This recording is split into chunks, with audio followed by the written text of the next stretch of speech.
Today I thought I would speak about more random things that have come to mind for me that you probably won't hear anywhere else. As you've probably heard me say recently, or even not so recently, the worst of my ramblings and rhetoric, being spiritual, is better than the persons catching each other's words. Nobody has any fresh bread. The word of Yua. It's come to my attention. I haven't even talked with Daniel about this. Well, we have talked about it, but I haven't brought up this particular facet with him, and that is the topic of carbon dating. Now, you've heard me describe before. I'm gonna draw two data points together and now bring forth a third. The first group of data points, as one data point, is the fact that there have been three very marked events that have altered the Earth's atmosphere in, I don't want to say modernity, but in the last 13,000 years. The first was Shaddai leaving in a shuttlecraft. I had a little bit more revelation as I was reading through the scriptures concerning this event. It's in Ezekiel 8, Ezekiel 9, probably elsewhere, but it says, "The Lord hath forsaken the earth. The Lord seeth us not." This is specifically speaking of the Shaddai reality. These individuals, persons existing in death, are solely under this particular group apparently, are solely under the Olam reality. They are energy-only individuals. The Shaddai reality, as a created being, has three forms of substance. The other, it's total of four forms of substance: earth substance, heaven substance, eternal substance, and infinite throne substance. The Father is comprised of heaven, eternal, infinite throne substance. The Father has no earth substance. Now, when you look at the hexakiadekianity, the two right columns, if you will, if you were to look at the leftmost column being a reddish column, signifying the El Elyon fire reality, then the next leftmost column is the Shaddai column, which is blue, is the Father reality. Then the next column, second most right column, is the Ahim column. All of the Ahim reality has energy as a part of their substance.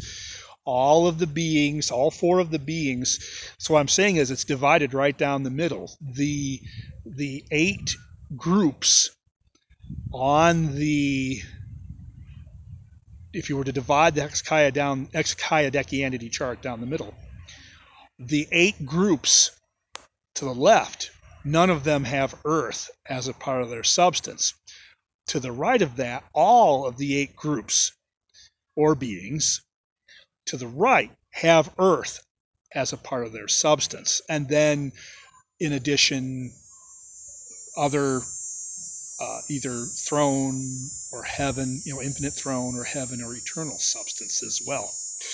Genesis 2:7 man is comprised of both ethereal, is it heaven? I'll have to look. Ethereal man is I'm trying to think if it's heaven substance. Yeah, it must be, because the body of Shaddai are angels, and they are heavenly only beings. They're celestials. They're comprised of heaven only substance. I was pondering this. I got to look at the chart again, because 4 of the realities are pure in their substance, with no other substances as a mixture. The archangel Yua is pure arca. Is it pure eternal? Must be pure eternal. I should know better, and I don't. The angels are pure heaven. They are the body of Shaddai. And as I'll take another segue here. It has occurred to me that the Leviathan at least in our reality, the projections of chaos are Leviathan. And I said, you know what? I wonder if the Leviathan are the body, because up until now, the lack of substance is the empty set, the null reality. That's one of the points that I made with Daniel when he first showed me the hexachiadecanity chart.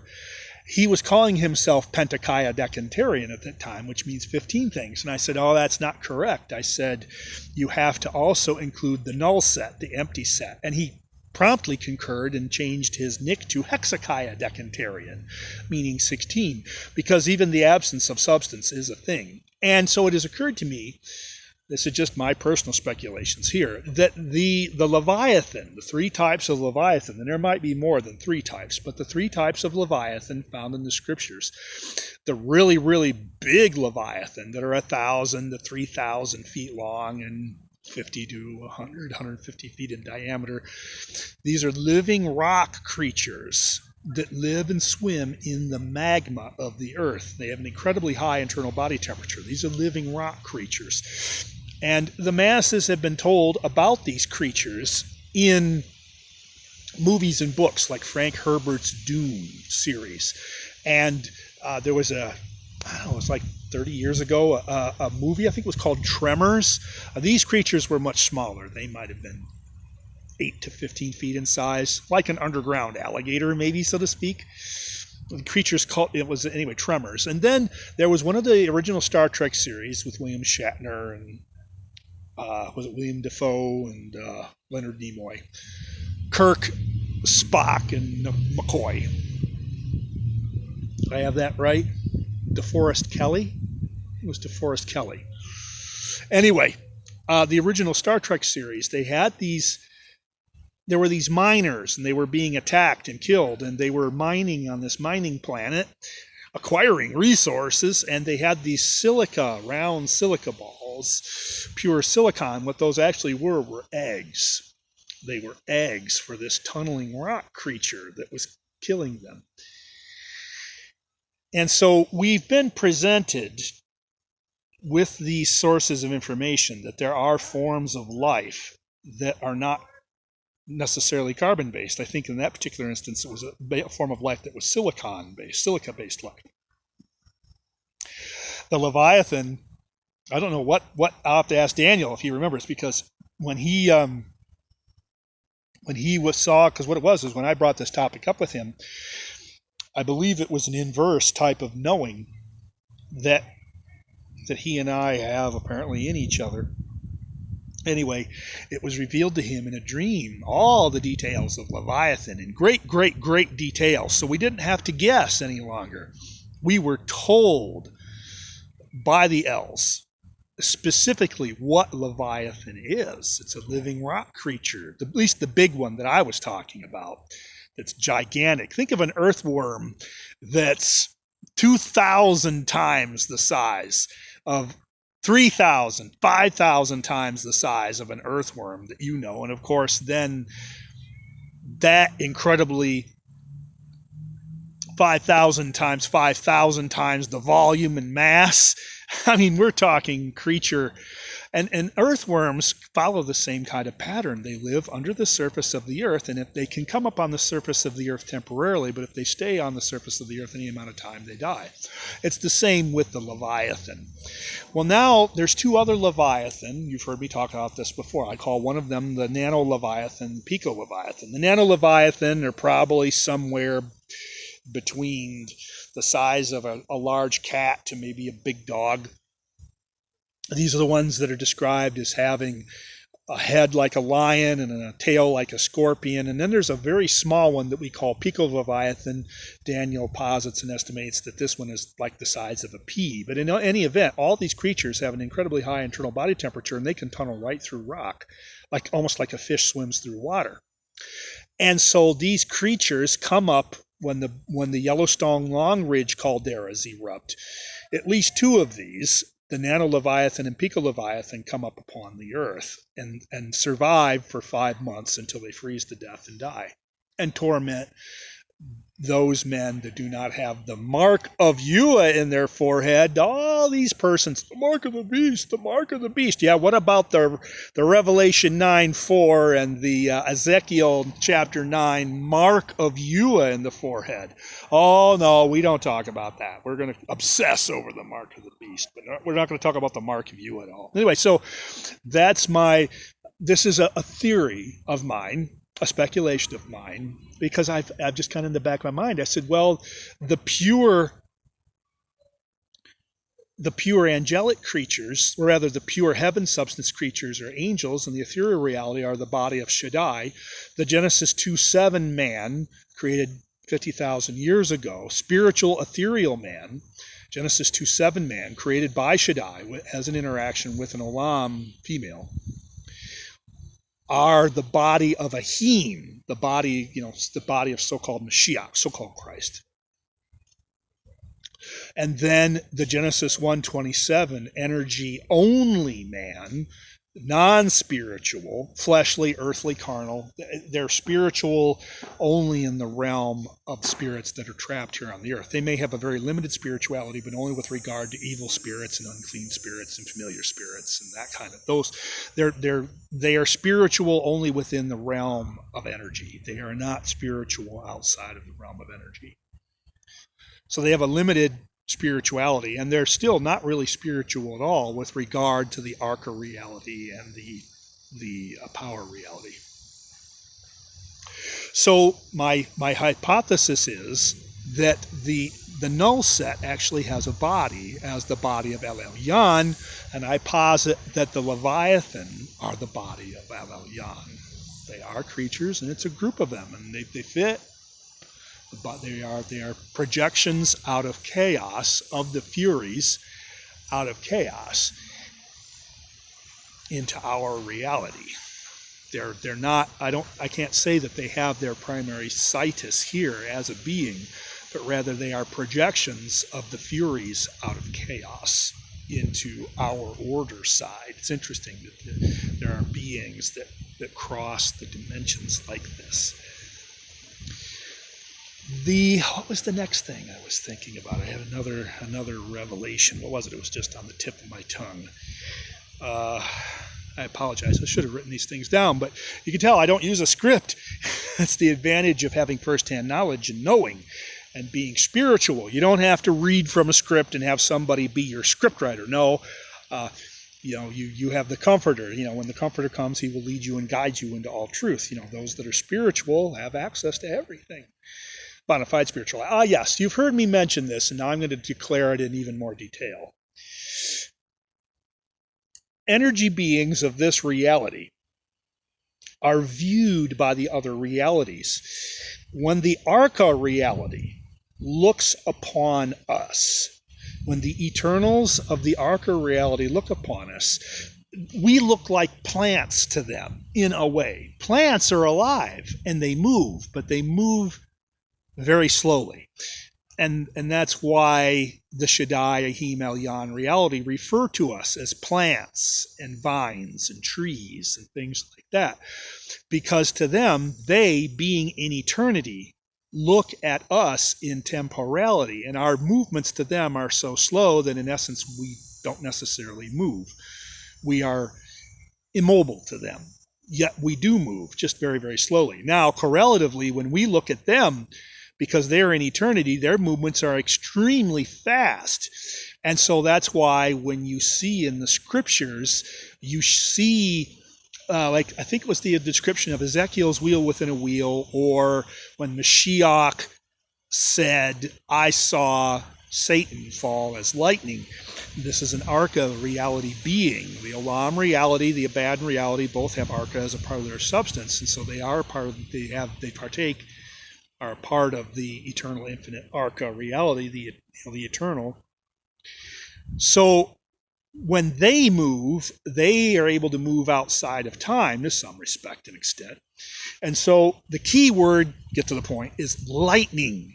When you see these citations where a being will move like lightning, I think that phrase, I might be wrong. No, is the Igigi? No, that's next. The Igigi. Who are they? I got ahead of myself. So when the Eternals look upon us, we look motionless. So we're referred to as trees and plants and vines and things like that. We're alive and we move, but so slowly to the Eternals, essentially motionless. But when we look upon the Eternals, they move so quickly that we describe them as lightning when we are able to look upon them and see them and their movements. And that's why I described them that when, and Daniel has discussed this with me, that when the elves return, when the gods, ho, ho, ho, Isaiah 55 and Zechariah chapter 2, starting at verse 6. I was looking up my citations yesterday. Ho, ho, ho. The whole world knows about ho, ho, ho. So when you combine Isaiah 55 and Zechariah chapter 2, verse 6 forward, ho and ho, ho, this is telling us about the Shaddai reality returning to the earth. Now, when did Shaddai leave? Now, we've got proof of that in the scriptures, too. That's that citation I was talking about in Ezekiel. It says that the Lord hath forsaken the earth. Oh, wait a minute. Who is this? And so the Shaddai reality was here? See, this is scriptural proof.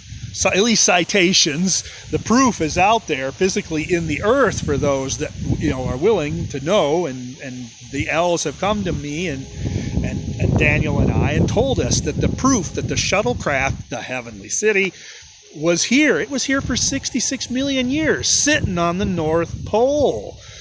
And it only left recently, 13,000 years ago. So that citation in Ezekiel, the Lord, El Shaddai, hath forsaken the earth. That is true.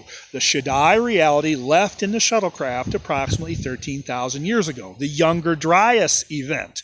It's known by the science community, the clowns, many of them, although I think if they're honest, there's got to be at least one or two honest ones out there, or I might be able to supply, I'm supplying them with the puzzle pieces they need to go, oh, wow, yeah. That was when the Lord forsook the earth. And he did forsake the earth. And he didn't just leave peaceably. He left with great violence and destruction with the intent on killing as many of Ehim's children as possible, because at that time, the Shaddai reality viewed Ehim's children as transgressors in his eyes. However, Ehim now, thankfully, Yeshua HaMashiach of Nazareth, has made a way of reconciliation and restoration for the people. Anyway, so now, how, and you've heard me say this too, how do we look to the power reality? How do we look to the power reality? Well, we look like stick people, like two-dimensionally, flat. Like you just take a pencil and draw something, 2D versus 3D with shading. We look very two-dimensional to the power reality because they have twice as many dimensions as we do. Power reality is 8-dimensional, whereas we here have 4 dimensions. So these are some of the things that I've been meditating on, and of course Daniel and I have discussed, but I'm putting it all together for you, or the way that the beings relate to each other and see each other.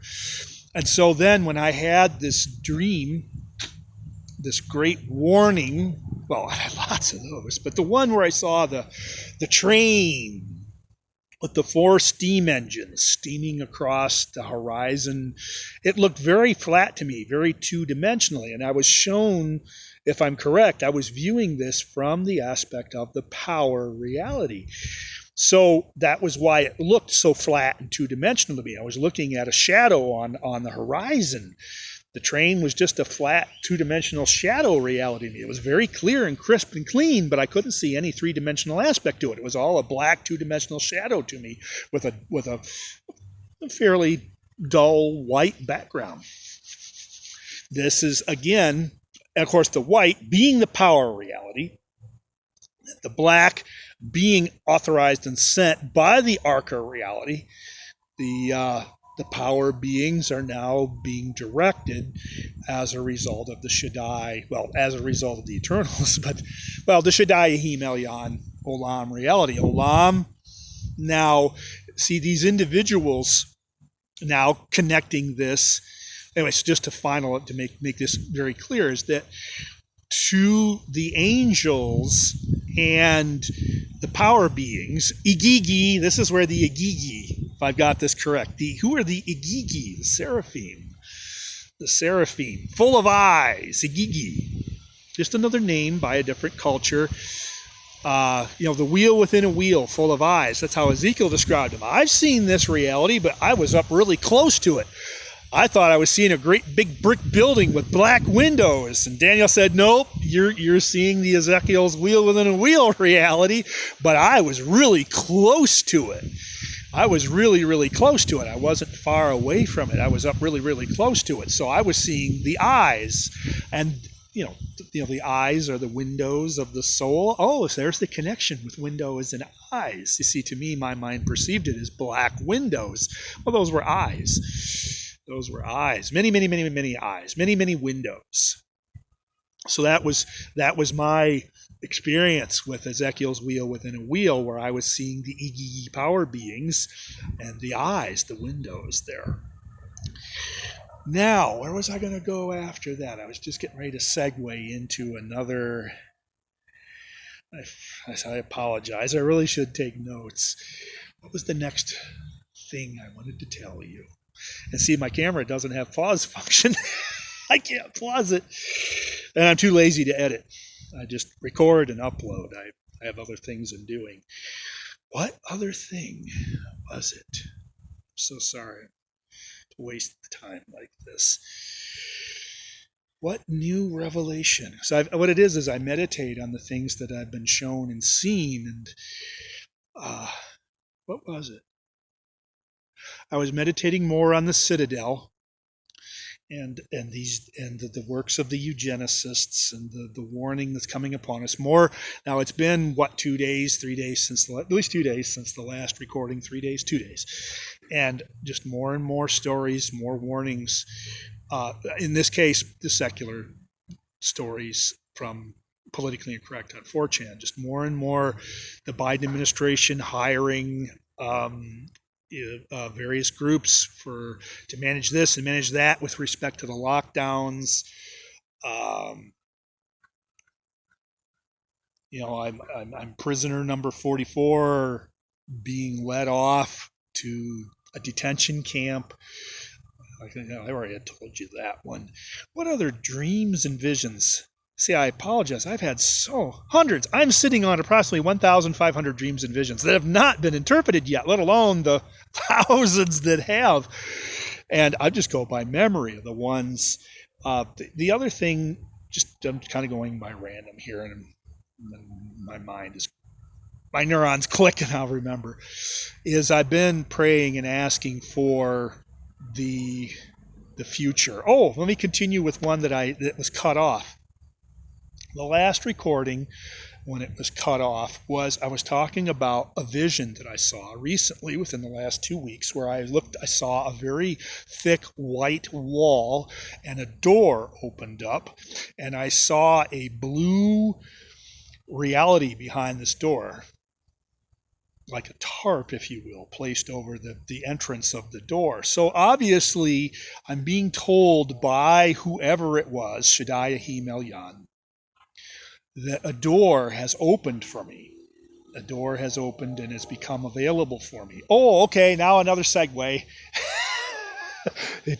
That's when you're being hailed on the street. I'm making a YouTube video. Come in, but you gotta be quiet. I was meditating on the sandwiches.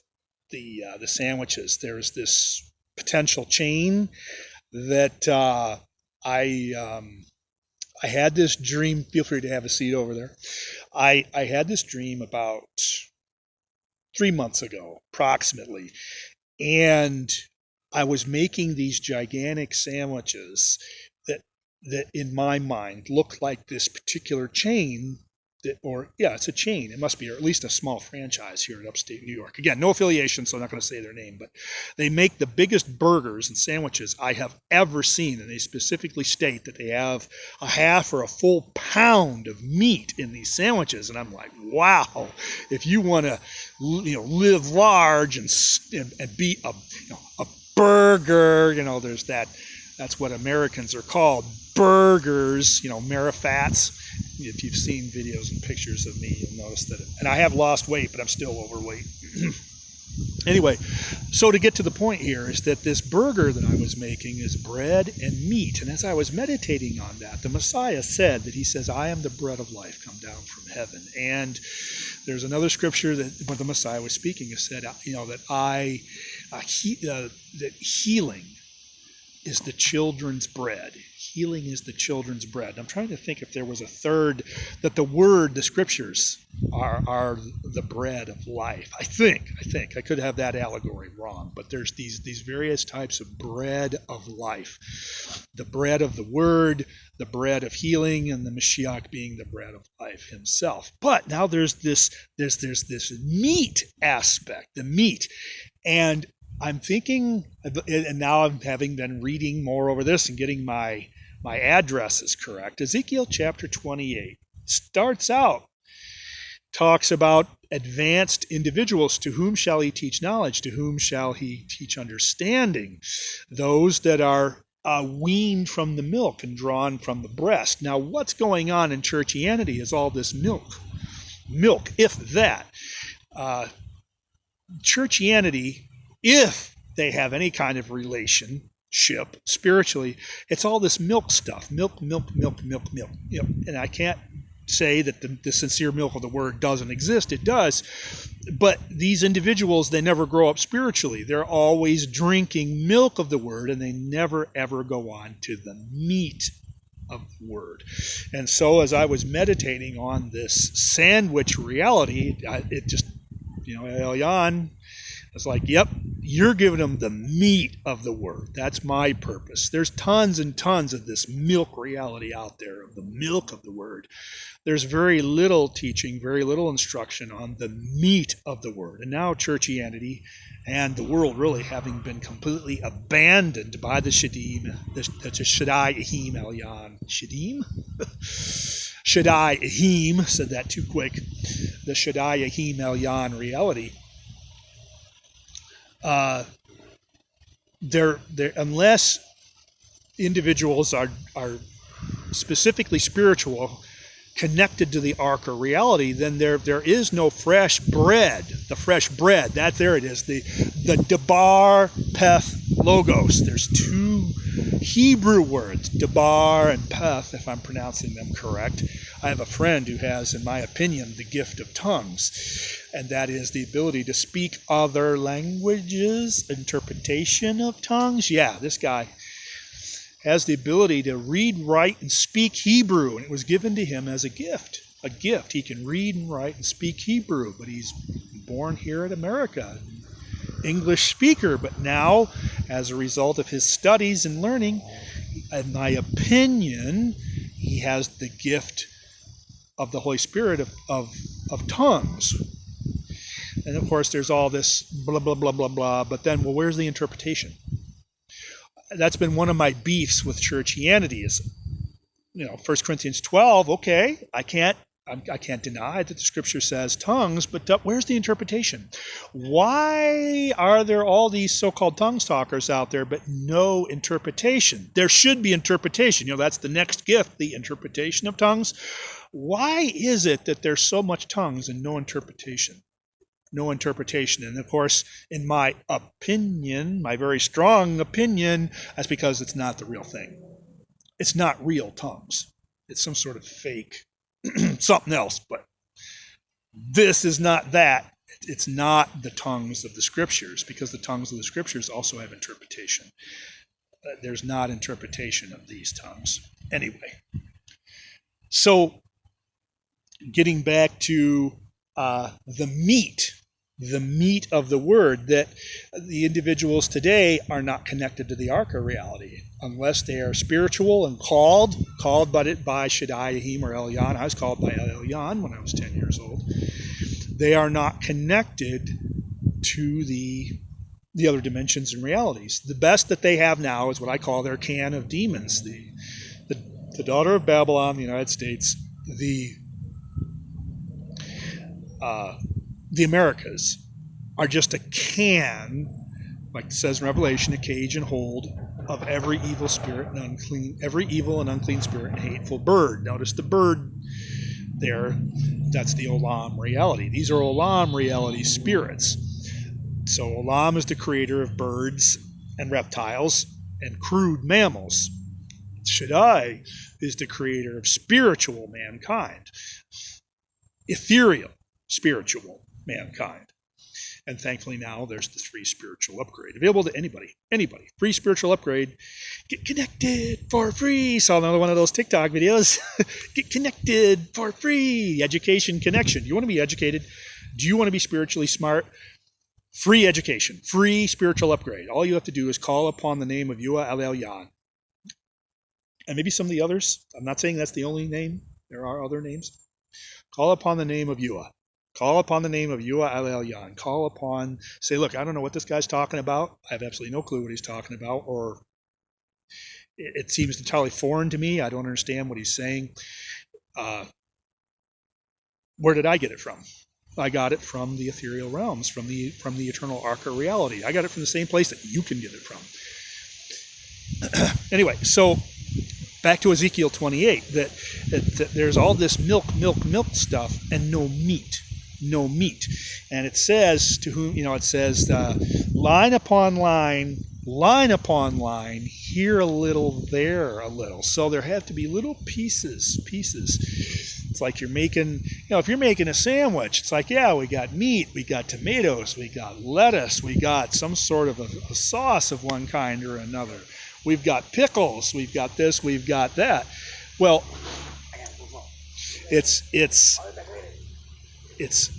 substance from here and substance from there and substance. So it's the bread and the meat, but it's that here a little, there a little. But it's specifically, so as I was meditating on Ezekiel, because then it goes into, but you rulers at Jerusalem, synagogue of Satan, yeah, it's talking about the synagogue of Satan, in my opinion. Make sure, got that arm. I'm getting this right here. Am I getting this right here? I can't see it because I'm outside right now. That arm with all the the word of Yua to you, scorners, those that exist in death, the ones that name that the Hashem group, and the warmonger death merchants. The word of Yua unto you. You've made lies your refuge. You say that we've made a covenant with death, and with hell we're in agreement. Well, those are the servants. And now the Olam reality as one of the L's, the king has told his servants to come and bring destruction and death upon the earth. And these individuals are under the mistaken premise that, well, we've made a deal with them. No, but see, there's a maxim of law. He that does business with an agent does so at his own peril. Maxim of law. He that does business, because you should be doing business with a principal. Who are some principles in this thing? Can you say the Eternals? The Eternals? Yeah, who are the Eternals? The I am, the breath, and the word. There's some Eternals. The Fates. These same individuals are the Furies towards this synagogue of Satan, death merchant, warmonger cartel. They are the Furies, the three Furies, the Morai, the tenders of the string. I had said this before, because I look over my recorders. When someone dies, allegedly it says they cut a piece out of the string. when someone dies, probably when they're thrown into the lake of fire, they cut a piece out of the string, take a section out of the string when someone dies. The second death, I'm going to take that to be, that's the second death. Not the first death, the second death. Lake of fire death. Anyway, so there you've got your eternals. Then you've got the Els, Yua Al Shaddai, Yua Elohim, Yua Al Elyon, Yua Al Olam. Who is Yua Al Olam? Queen of heaven? In the scriptures, the Queen of heaven. There you go. There you go. Who is this out here that's telling you should worship the Queen of heaven? Can I say the papists? Yeah, the papists. They're out here telling you, yes, worship the Queen of heaven. That's who you're worshiping, the Queen of heaven, the Olam reality. And in a way, I can't say that's entirely bad, except that now the Olam reality is pretty much totally towards them in death. There is this life side of Olam, of course, this Mommy Milky's cow reality that I was shown recently, the Juno Hera reality, the life side of Olam. So there's this cow-type aspect of Olam where there's the calf seraph, but then there's the Mommy Milky's Juno Hera reality where you see these females on TikTok and they're Mommy Milkies and fake body and that kind of thing. And they're telling you about the life side of Olam and fertility. Fertility rituals aren't that bad as long as you're doing it for life and you're making Yua's babies and you're going to raise them in the ways of Yua, the Yua's plural. Anyway, so back on the topic here, the plural Els, Shaddai, Yahim, Elyon, Olam. The four Els, Arca power beings. These are beings that are created. They are not creators. They are created beings. Now, because they partake, they have Arca as a part of their substance. They do create in. They are creators also, and that's the difference between Genesis 1:27. The creator there is Olam, and Genesis 2:7. The creator there is Shaddai. Two different creators. So when you're talking about, well, God created. Which God? Which God? Gods. You got to clarify. Which God? There's more than one God, more than one creator. So you have to clarify. This is the meat of the word. This is the meat, not this Mommy Milky's sincere milk of the word. Trust in Jesus, and you don't have to do anything else. And I'm not saying that you shouldn't trust in Yeshua Mashiach of Nazareth, that you shouldn't put your trust in Jesus, because he is the one that's made the way for us to be restored to the Father. And so we are restored for those of us that are spiritual. And that has been made, the way has been made for us. The way of reconciliation has been made for us. But the overwhelming vast majority, they're always talking about, the Atlantis, the lost city of Atlantis, and all this. I see it on the two video boards on 4chan, on GIF, and WSG, WorkSafe GIF, these threads that are called Hyperborea, and that kind of thing. And these are people who are lamenting over the destruction of Atlantis and those types of things. But why? They don't, they know the what, that they don't know necessarily the how or the why. And there's still, as I'd say, there's arguments over even the what, let alone the how and the why. Well, how about the who? Poseidon. Yua Elohim, the Ehim reality, is the creator of Poseidon, so-called Jesus. And how many of the masses, the billions, want so-called Jesus? They don't.